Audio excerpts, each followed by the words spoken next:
he talks about empty as paradise.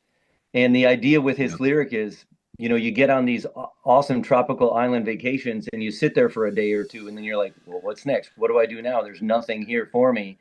And here's a guy who could afford to buy his own island, yet he still lives in New Jersey, which is kind of not necessarily the tropical paradise you might want it to be, because he recognizes he's got work to do.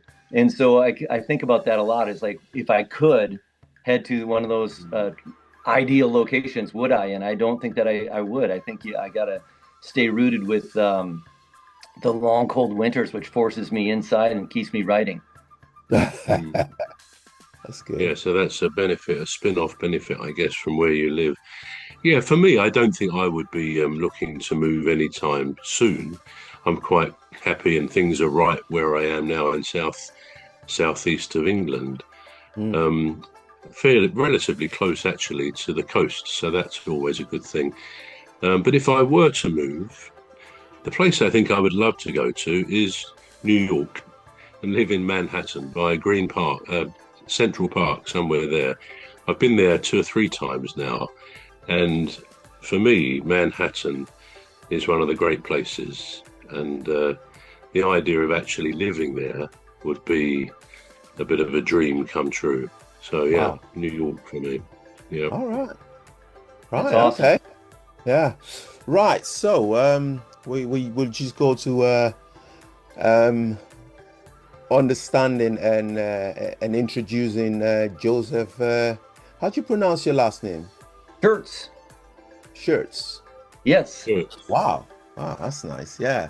Right. So we'll give you the floor now. So I understand you've got a new song out. Yes, Wierd Heart. Yeah, man. Right. So, Trevor, do you have any questions for him?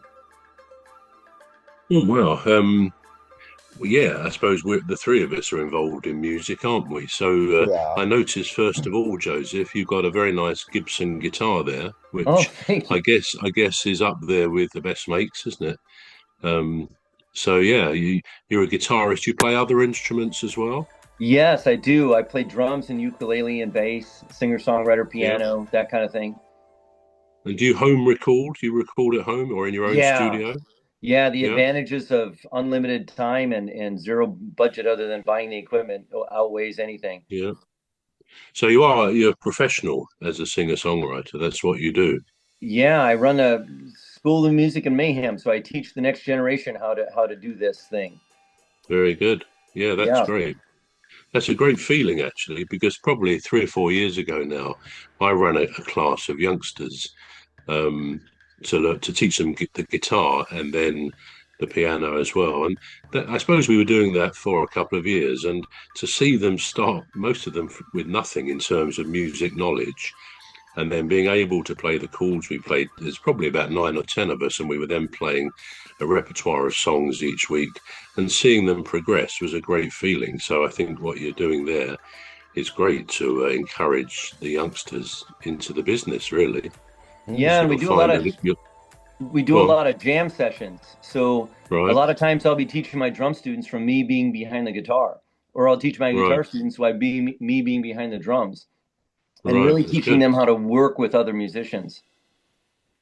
Wow. Yeah, that's good. Yeah. So Wierd Heart. Is it Wierd Heart? It is Wierd Heart. Wierd Heart. Wierd Heart, yeah. Wierd Heart, yeah. what made you go for that? Weird. What made you go for that title? Yeah, so Wierd Heart started with one of my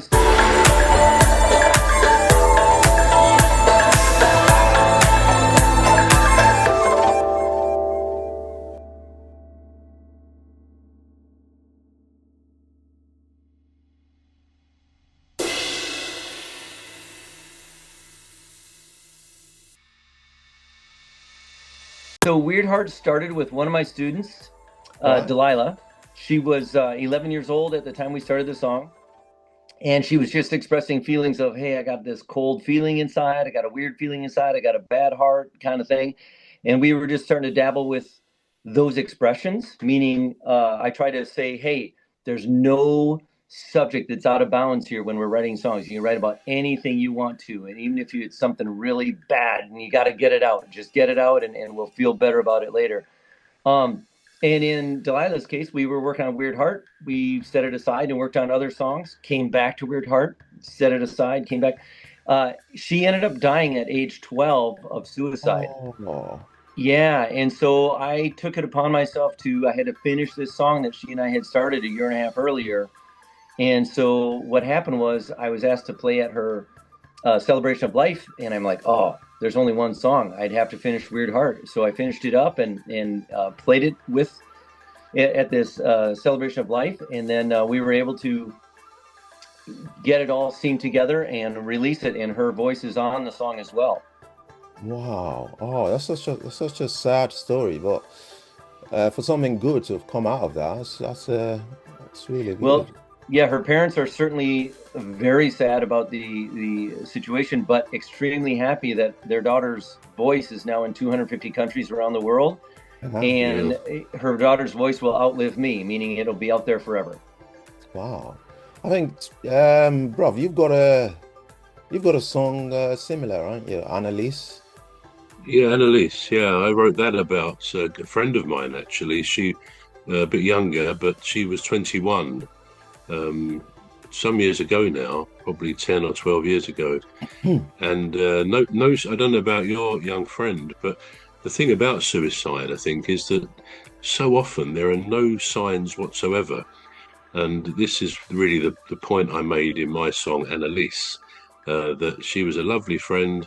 She always seemed happy. That was the thing that stuck with me. And I think I say in the lyrics that I saw no stress in her eyes, no worries. She was laughing. She was a lovely person, beyond her years, actually. She was a very wise young lady.